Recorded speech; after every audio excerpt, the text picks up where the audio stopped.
Welcome to Let's Talk Antigonish, the podcast where we sit down with neighbors, experts, and friends to explore the stories, the questions, and the big little issues that shape life in our town, one conversation at a time.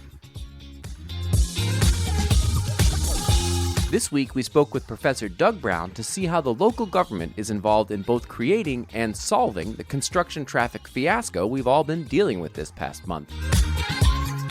Hello, everyone, and welcome to Let's Talk Antigonish. It's me, Justin, and Anuj again. Hello, Anuj again. So today we're going to be talking about local municipal government. And governance. And within the context of this construction issue, because a lot of things have been happening in the past few weeks, as we know. And we are very lucky to have Doug Brown here in with us today. Hello, good sir. All right.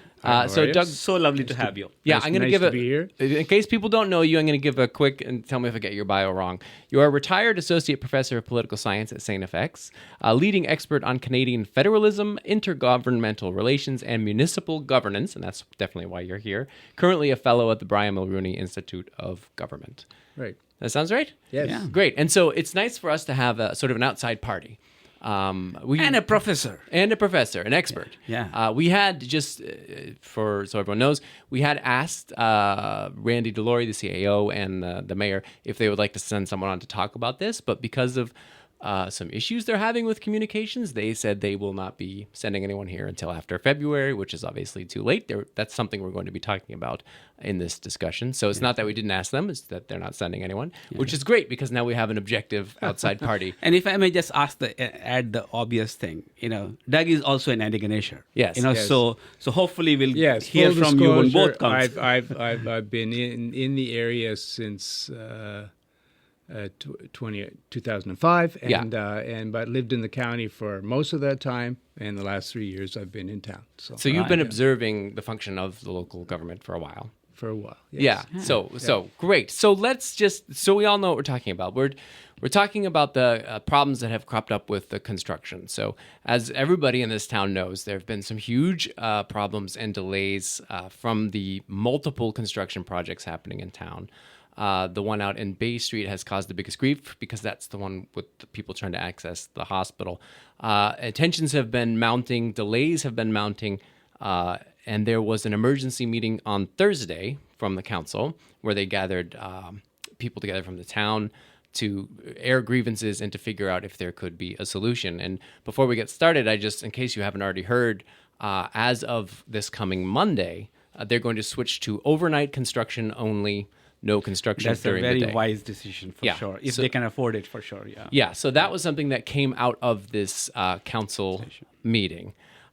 So then the questions we have for you are about what seems to have gone wrong in this process that it came to a crisis that has led to this. So if I can frame it as this, my first question. Mm-hmm. It seems to be that the council approved all these construction things back in September, handed it off to staff, which is the CAO, which then actually goes through the process of handling the details of it. And then as things started to fall apart, we had a problem of residents and businesses being able to get the local government to change course or do something about the problems that cropped up. So I'd love your feedback on, all of your research and things you've observed here in the council.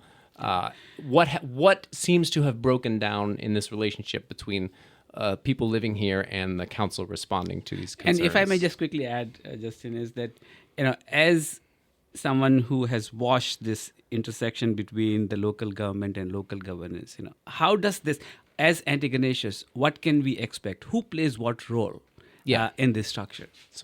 Well, do you want me to address the role first and then the problems? Yes. Explain what the role should or could be, and then what seems to have gone wrong in this case. Well, there's the distinction between elected and appointed officials. Yes, right? We want to get to that. So we have the mayor and council who are elected. Yeah. And the mayor directly elected, like as mayor. Right. So the current mayor ran and won, on a ticket as mayor, and then there were the councillors. And in some respects, that's very similar to, say, Mark Carney and the members of his cabinet, running the government from a political point of view. But of course, underneath them, they have this whole, the whole public service. Now, the public service at every level of government in Canada and in many other countries in the world is intended to be independent, nonpartisan, and professional. So that's the CAO in this case. In this case, it's the CAO and staff. and all the other staff Under the CAO. under the CAO, all the people who work, in the works department, in recreation, the people who send out construction. the people who send out the power bills, all those people, and so they're hired and fired, as the case may be, by the CAO, the Chief Administrative Officer. So they're reporting to him, not to the council. Yeah, that's right. Okay. And but the Sorry, CAO yes, I know, is a council is a council job, as the mayor said. The only person that we hire is the CAO. And then the CAO is responsible for making sure there is a. Now, that having been said, right, the distinctions get a little blurred. It is expected of the CAO, drawing on the experience and the expertise and so forth of their employees, to bring advice to the council and the mayor. Mm-hmm. And it is also expected of the mayor and council to provide direction to the employees, and including on administrative matters. Okay. It's not a hard and fast line between policy and administration here, right? On what should be done and then how it should be done. The other thing is, this is the reality. We are talking about by all. The budget, the operating budget of the town of Antigonish is about $20 million. Okay. I'm not 30 sure million how a many, year. Yeah, $20 million a year. I'm not sure how many employees they have currently. I wouldn't want to take a guess, but by all accounts, it's a small municipality by Canadian standards. Right. And so everybody knows everybody. Mm-hmm.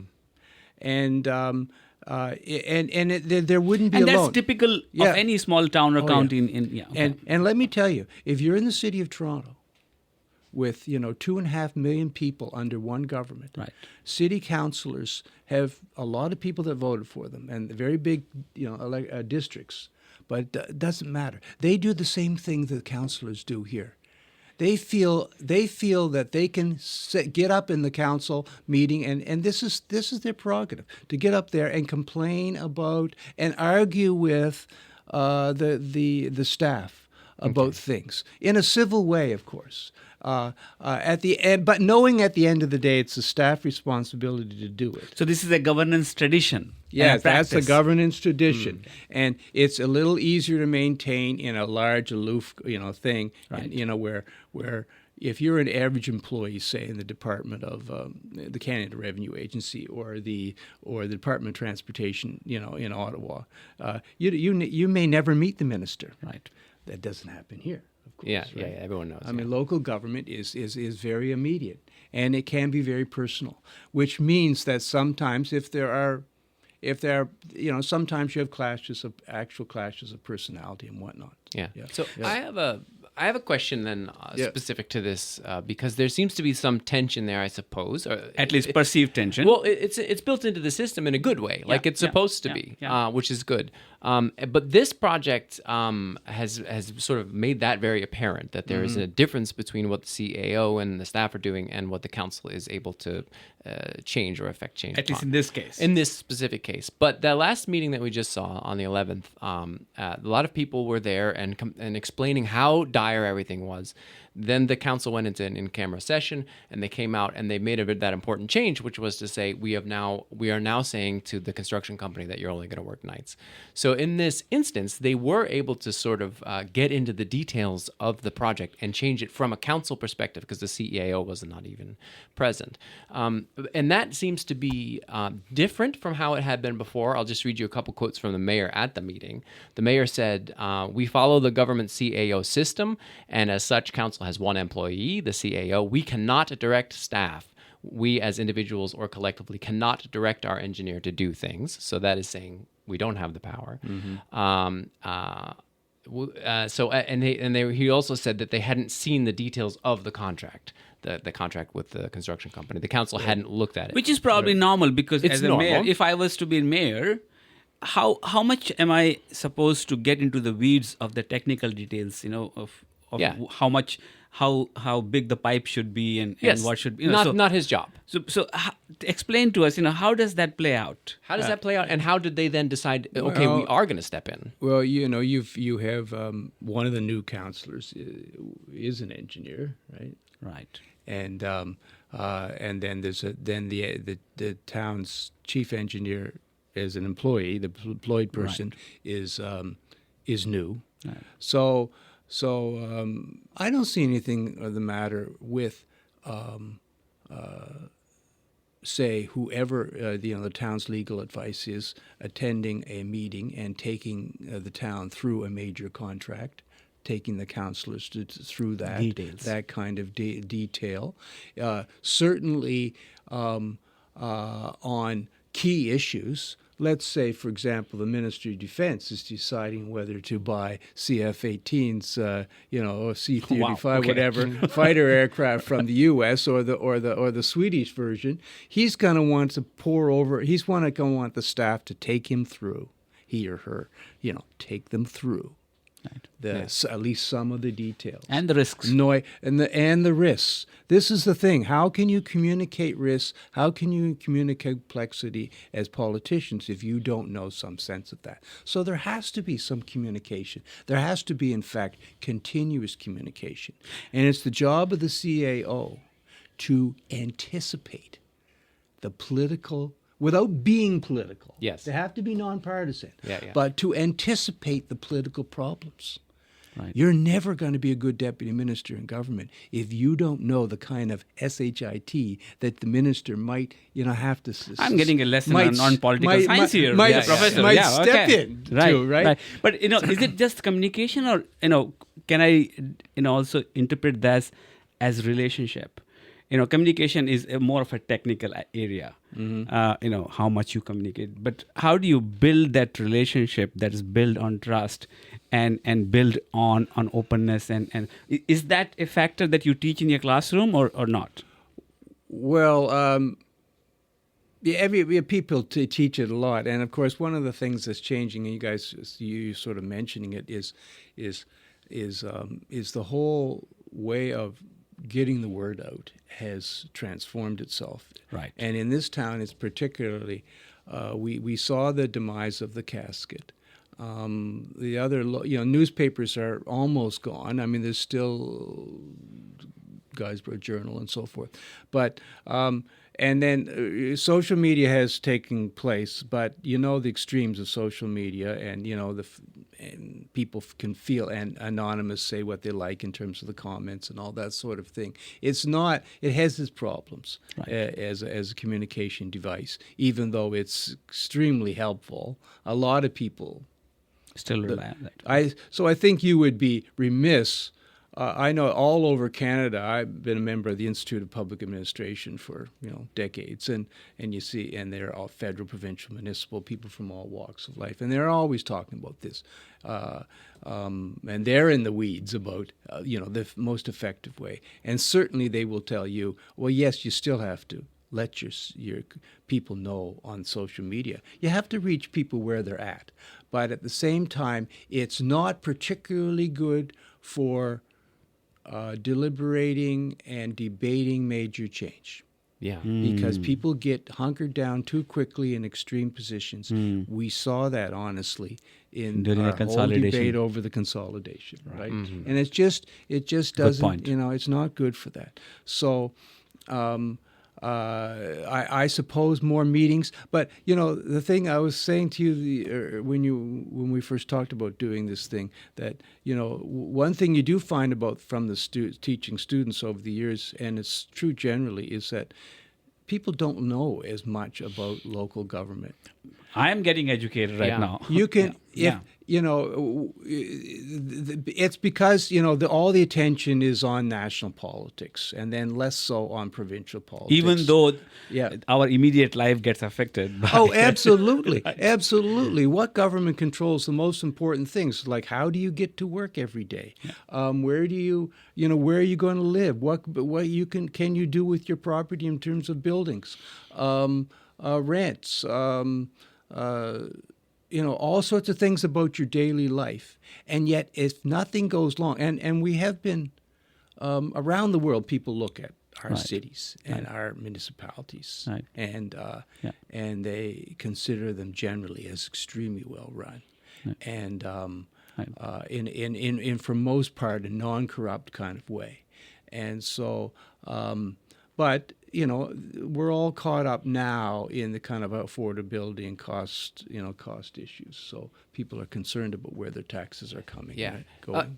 So just thinking back to the what I was talking about before, where they didn't do a really deep dive into it from a council At least perspective, the council, yeah. which is you have to forgive them for that, because there really is no way for them to have anticipated this level of chaos, as they said. Like they could have gotten an attorney in to look over the details. They did get dinged on one thing, which was they did not do a consultation process beforehand with businesses, and people at the meeting pointed out that there are mechanisms in place to allow for a formal polling or investigation, and they did not do that. And If I may add one more small detail, I think I read somewhere, I think Sean saying that they were hoping and were told that this timeline would be in August and not now. And that really kind of shifted everything.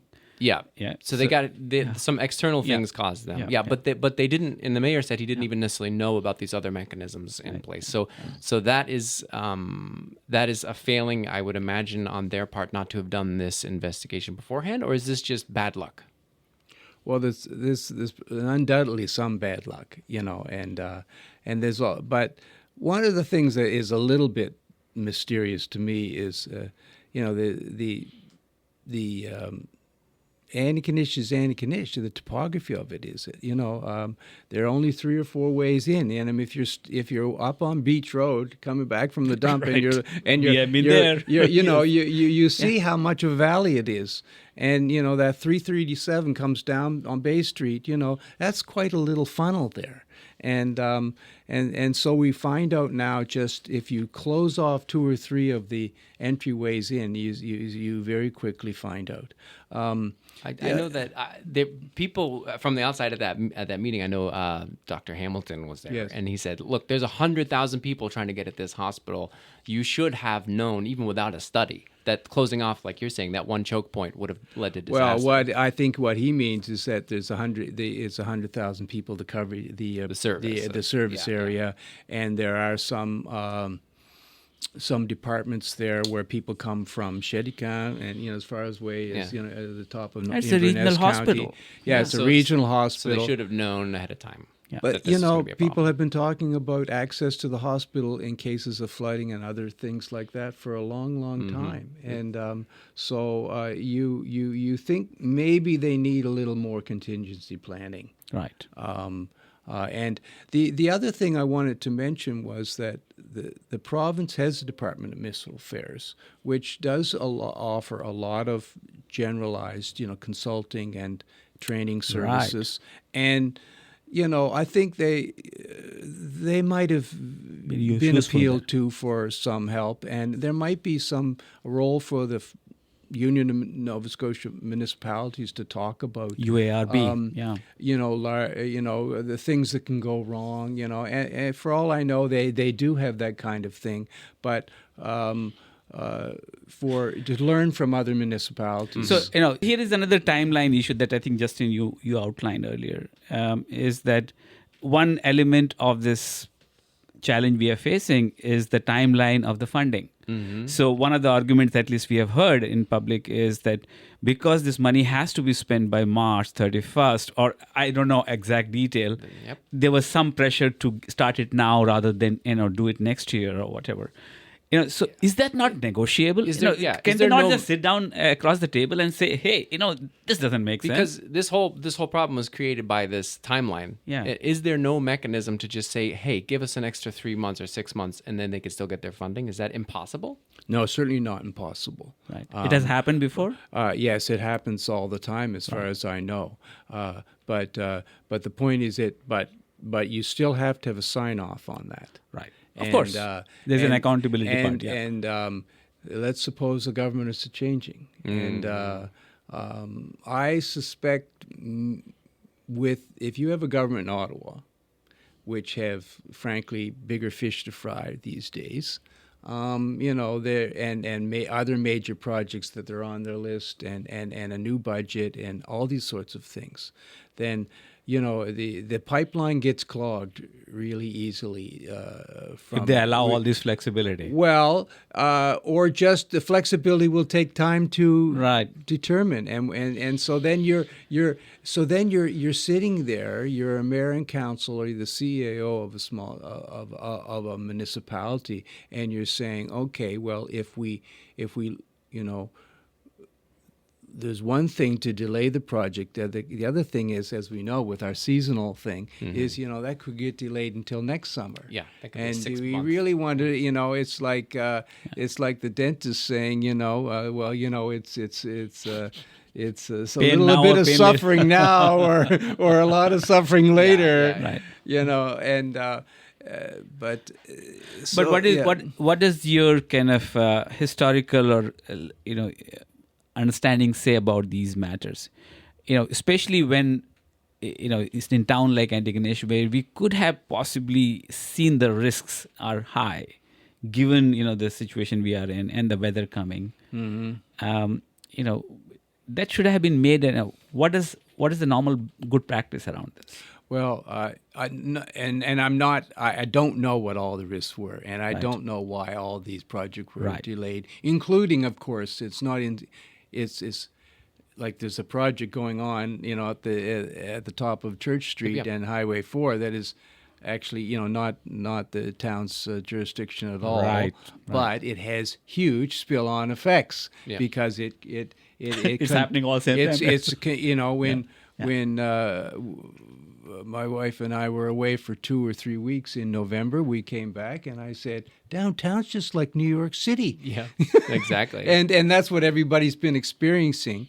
Two-hour delays they were reporting were not So uncommon. we should be happy that we live in New York rather than Antigonish. Yeah. Well, at least for a while. someone might joke and say, well, these are first world problems, Yeah. Yes, But it's true. But people at that meeting pointed out that they are not. Some of them are emergencies. Like the folks from the fire department were talking about what happens if we can't get through. There were delays. Yes. So I think at some point it ticked over from first world problems into like actual serious emergency. I agree. Yeah. well, yes. Yes. I have a question on that. Just back to the communications things before we forget it, which was if I had to identify what I think went wrong, it was that these problems started to crop up and they became more serious with the traffic. But there was a long delay of a few weeks before the council has now reacted to it and done essentially the right thing. And I wonder if the delay was because there wasn't a good communication system in place so that the council was able to hear in a very In time, the seriousness of the problems, because I know that they didn't have social media comments on because they were too toxic. That I understand. Maybe social media is the wrong way to talk. Their voicemail system was down for a while, so I feel like there was a big chunk of time when people were very upset and it wasn't getting through to them, and then it got through and then they changed it. So just in terms of what you've seen with other municipalities and communication systems, what mechanisms are in place to allow the public at large to inform the council what's going on and not have it be a dangerous, toxic sort of way of doing it? Well, I mean, traditionally, especially in at the municipal level, people talk to their councillors and mayors when they see them out and about. They call them up on the phone. If they, especially if people feel they know the CAO or other, the town engineer, or, depending on what the issue is, the planners or whatever. then they'll go and see them, etc. And so I think those things break down when you have a big and complex project. And and let's face it, it's not the town is not actually building the road; it's a contractor, and that contractor has a contract, and they're making their own decisions. And we don't, it's hard for me to say whether communication breakdown was there also. And between the contractor and the town, or the CAO. Yes, that's CAO, right. yeah, CAO, yeah. And whether the people who are doing the work on Main Street and Bay Street really have enough sensitivity to allow to recognize when an emergency is occurring. I'm told that ambulances were let up on a regular basis, but also I just it just seems there was a lot of. It may well be that the decision was made and to proceed on these two projects based on a reassessment of the risks of not doing them right away, and very likely they probably thought that they didn't have the time to do all this, after the fact.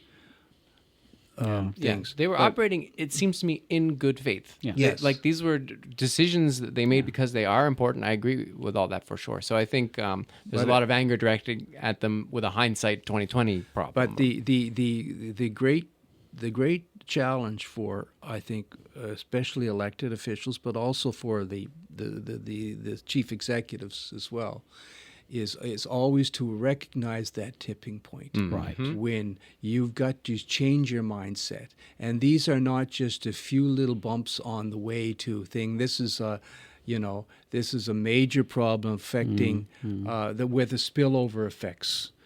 For example, the idea that it wasn't just some 10-minute delay getting from Mount Cameron into downtown, or for people, the nurses going up to the hospital for their shifts.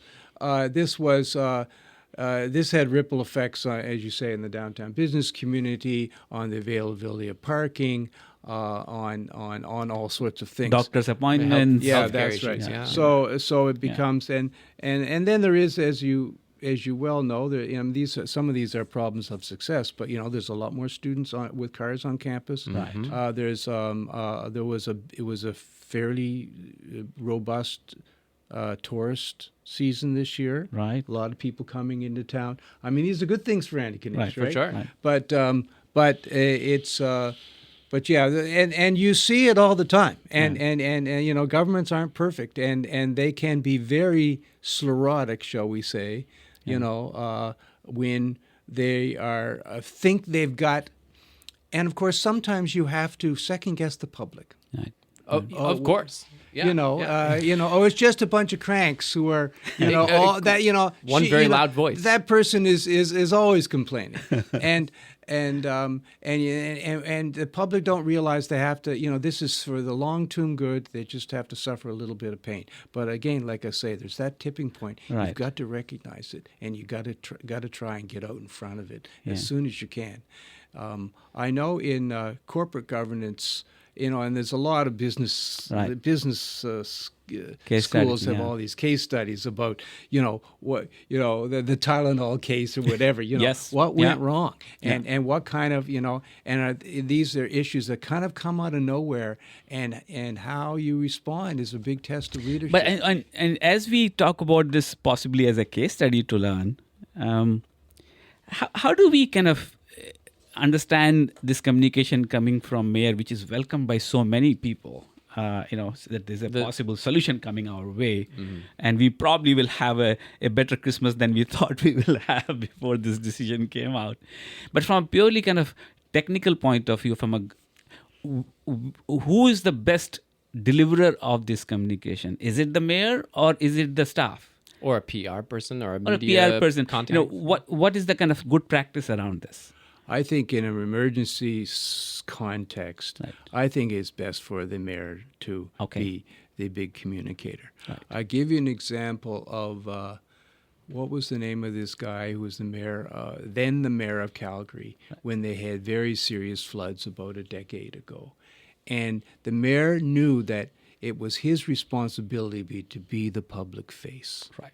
And I think most people in elective office see that. Right. Now, that having been said, they have to consult with their staff Right. about and get them on board about I'm sure generally, yeah.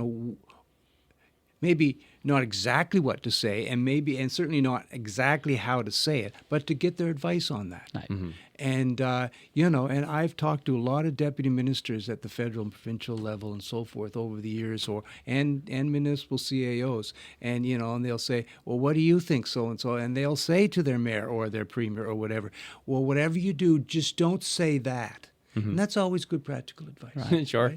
Right? Yeah. So it's a close relationship. It needs to be a close relationship. But I don't have any trouble with them taking the lead on Right. that. Sure. The public is demanding a response. Yeah. They were elected to do this. They have to do it. Fantastic. Yeah. I'll say that if you listen to that meeting, I read the transcript of it. Like they have said, like Pat McKenna was saying, like we are having a problem with communications. We are working on it. We want to do better. A lot of this problem was a breakdown in communications, and we want to hear from the mayor or whoever is in charge more often. So it's nice that they've acknowledged that, and you're, Doug, you're offering like practical advice on what can be done. So this is, I think it's hopeful in the sense that this was everyone acknowledges, no one is passing the buck. They're like, yeah, we all messed up.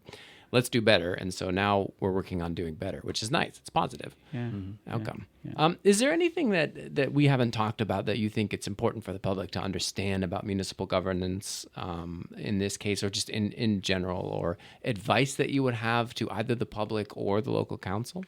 Well, I think they have to think hard about whether they have the right staff to help them through, because I do see that in the world we're living in, there's going to be increasing numbers of complex problems, and I think there is a role for the province to help out in this regard and look at it from a systemic point of view. Right? Yes. And if before you continue, there is a suggestion that our community infrastructure is crumbling or old and need to be renewed and rebuilt. There are attempts, at least in conversation, that there needs to be emphasis on financing some of that infrastructure, including our current Build Canada, manifesto. And so, down the pipeline, we are likely to expect more and more such large infrastructure projects that will be co-financed, even by private sector coming in or whatever. And how do you kind of really see that? From a governance and government point of view, how do you manage that at the local community level? Well, you have to have the staff, and you have to have more expertise and comfort in getting out front early on and talking to the public about what the expectations are, and allow the public, the interested public, like business people or other people who really need to know, whether it's one of those new pipelines, or whether it's the fast rail train in Ontario, or whether it's just the hard work of replacing sewers and water systems and new highways and all that. And so were you also saying that there are resources at the provincial or maybe federal level to help municipalities with these things? Technical side and management side? There's a ton of stuff out there. Right. Whether I'm sure what someone in the town hall would be thinking of this, who's got the time to do all that, right? But I think that they They might think about having at least one person on staff who could kind of just feed some of this stuff into everybody else and be a kind of a change guru, if you can say that. Yeah. Well, this is great. Well, Doug, we really appreciate you coming in. This is amazing. Thank you for treating our students of... Yeah. Well, we've had a good kick around it. Yeah. It was like an emergency meeting podcast. We only contacted you like 12 hours ago. Yeah, that's right. Yeah. I really much appreciate this. Okay, well, my pleasure. Thank you, Justin. This was fun. Thanks. Yeah. Thanks, everyone. Thank you for listening to Let's Talk Antigonish. If you like the podcast, don't hesitate to subscribe. Just go to letstalkantigonish.ca and click. Voila! You'll receive new episodes right in your email inbox. This podcast is a labor of love. Please consider making a contribution, small or large. Maybe a monthly subscription. Depending on the level of public support, we would like to engage local producers and journalists to create more regular deep dive news stories about life here in Antigonish. Right now, it's just Anuj and I doing this in our free time. You can read all about the podcast and ways to support us at letstalkantigonish.ca.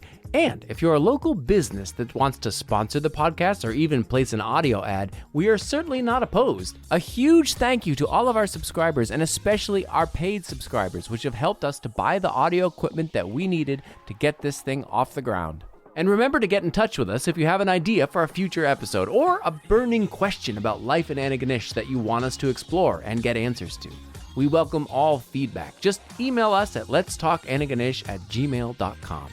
Let's talk, Antigonish.